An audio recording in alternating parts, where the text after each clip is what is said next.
quite seen the last of us!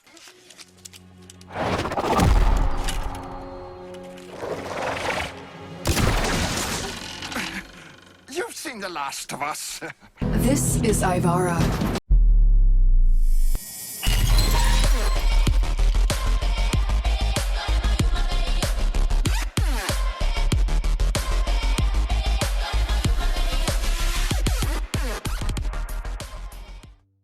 Well.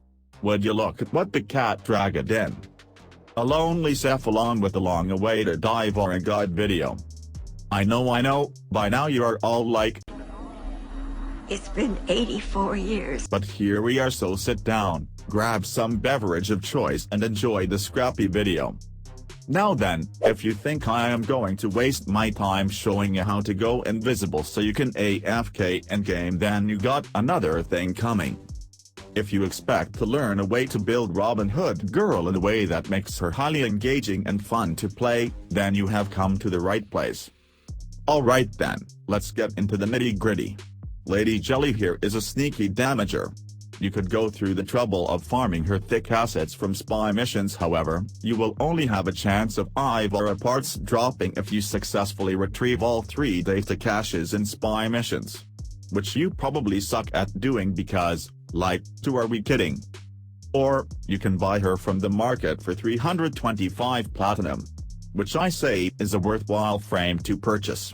Pro tip, buy her prime version from other players in trade chat and you will probably pay less. Seems legit. Anyway, this thick mushroom's passive ability is a built-in enemy radar which will stack with any and all mods you equip on her. This is kinda nice for some weird mechanics in game, but ultimately you won't need to concern yourself with it. Okay. Time to wire over to her first ability. Bootleg Hawkeye. Not a fan. Madam Clint Barton has 4 arrows with different effects at her disposal. Cloak, Dash Wire, Noise and Sleep. 2 of these arrows are great while the others are barely worth more than Jack Diddley Squad. So let's start with the useless ones. The Noise Arrow. It is meant to distract enemies from you and or lure them to a point where you want them to go. This arrow sounds good in theory, but unfortunately it only ever works properly when enemies are not alerted. Which is almost never. Especially not in squad games. The only damn time this shit works very well is when you are playing solo, and staying invisible forever. Which is too much of a niche for my liking. The next arrow, Dash Wire, is a little better but still kinda dumb. Ivara essentially fires an arrow that will anchor a wire between the arrow's impact point and your location when fired. You and your squad can use this wire freely. Mobility-wise, this ain't all that important since you can bullet jump to most places easily. The usefulness of this arrow is highly situational and thus tactically questionable at best. There is one perk to it, however, which you may be able to use. While invisible and traversing this wire, Ivara can run at full speed. Which she otherwise cannot. This could be useful in a defense mission where you need to get from A to B fast and invisible. Other than that though, you can delete both of these arrows from your consciousness. Now, the good arrows. Cloak, aka the Mobile Bitch Mode Dispenser Arrow. This one will drop a bubble of invisibility on your point of aim. Anything engulfed within the bubble range will be invisible. You can fire this arrow at allies and enemies alike. The arrow will then latch onto your target. The options for when this ability comes in handy are limitless. You can fire it at noobs to help them survive. Fire them at downed teammates so they can be revived safely, create a safe haven for your squad to take a breather and heal up. You can also fire this arrow at melee units. From a distance, those idiots will still charge at you, but the moment they get close enough to put you in the bubble, you vanish and they cannot see you. So if you like trolling Grenier butchers, then you will have a blast. Just be mindful, this cloak does not last forever and the radius is fairly small. You can aid its effectiveness with appropriate modding though, so no biggie. The final arrow, and arguably the best one, is the Sleep Arrow. This one is as straightforward as its name suggests. The sleep arrow will emit a pulse at its point of impact and instantly put fools to sleep if they are within range of the pulse. These enemies will also be susceptible to finishers. They will also retain whatever alerted state they were in even upon waking up. Which means, if you build Ivara for a lot of range, you can abuse her and simulate that stupid two-man Equinox speed level. But solo. But that's a different story for a different video. Next ability. Fucking Yondu Ripoff. Now since the use of this ability is more a death trap than anything else, I will keep this as simple as possible. Cast this before or immediately after firing a projectile weapon of any kind. Navigator will then allow you to control the projectile however you want. Pressing the fire key will accelerate the projectile while pressing aim will slow its ass down. For every second that passes, the controlled projectile will gain 100% damage, which will cap out at 500%. While navigating, your Ivara will be invisible and safe. However, there is a tiny delay after returning back to your Warframe, plus it will take a second for you to get your bearings and start moving. This is where the death trap comes in. It is very likely that your reaction time will not suffice to survive the shitstorm you may or may not return to. On the other hand, this ability sucks down energy like a hillbilly sucks down beer. What have you been doing today? Same thing I do every weekend, just watching NASCAR and drinking beer. So in my humble opinion, I see no logical reason to use this ability much. Unless you want to have an underwhelming Guardians of the Galaxy moment.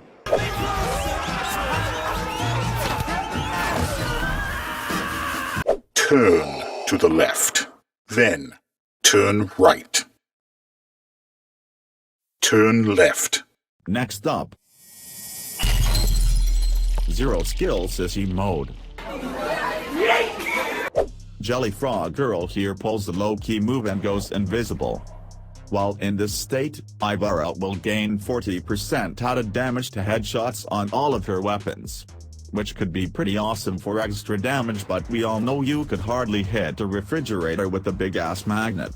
Let alone a tiny grenadier pinhead. But hey, you keep trucking.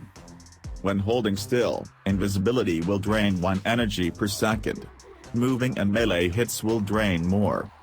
You will also move much slower than usual, and attempting to bullet jump or sprint or fire non-silent weapons will deactivate your cloak. The latter will only deactivate momentarily. However, you can sprint all you want while on a dash wire, as I mentioned earlier. Another nifty thing Robin does while she is invisible is pickpocket enemies within range. It will take her 2.5 seconds to do so per victim. Which, paradoxically, you can decrease by adding more duration. Now when it comes to mobility, you should not allow the slow movement to deter you. For one, you can roll and dodge in all directions and still travel fairly swiftly.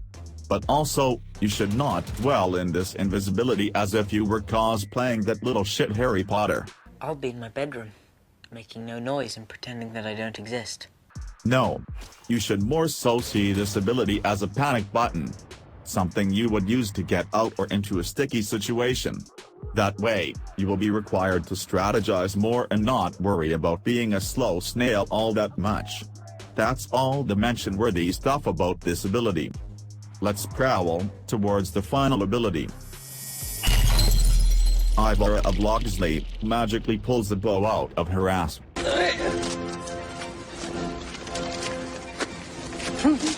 This is her signature weapon and should deal crazy damage.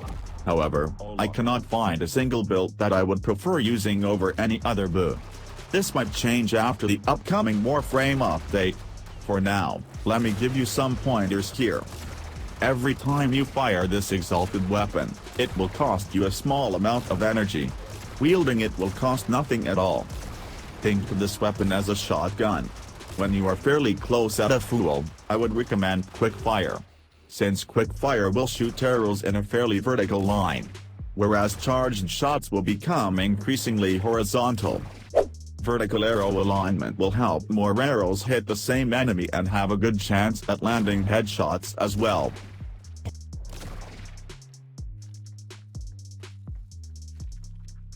horizontal shots can be used to clear out hordes of peasant enemies. Another cool thing you can do with the jellyfish exalted toothpick launcher is use outfire to instantly fire whichever arrow type you have equipped from your first ability. Doing this otherwise will take charge time. Other than that, using this weapon will behave just like any other primary. You can use all of your abilities, including Stupid Navigator. You can use melee and move freely. Now, I will not bother you with any specific build for this because either way it is kinda lacking, but here is what I prefer to use. Build this however you please. And here is my Ivara build. With this, you will not need to dwell in sissy invisibility all the time. If there is such a thing as a Tank Ivara that is still versatile, then this is it. As I mentioned at the beginning of this video, this build is highly engaging and to me, the most fun way to play Ivara. You can and should do whatever the hell you prefer. In the right hands, Ivara can and will dominate the entire star chart, be it solo or in a squad. If you prefer a more challenging play style that requires some tactics and a functioning brain, then this girl might be for you. Feel free to see a preview of how I play this build in my solo survival video. Oh, and one more thing I forgot to mention earlier, stop firing the cloak arrow onto defense targets. Contrary to common belief, that actually does not work. The enemies will still see and attack the target. And these friendly randoms are pretty cool. Now then, it is time to like and subscribe to this shitty channel. And do not forget to refresh your free Twitch Prime subscriptions so my stupid operator can continue making this garbage channel. Okay, now fuck off.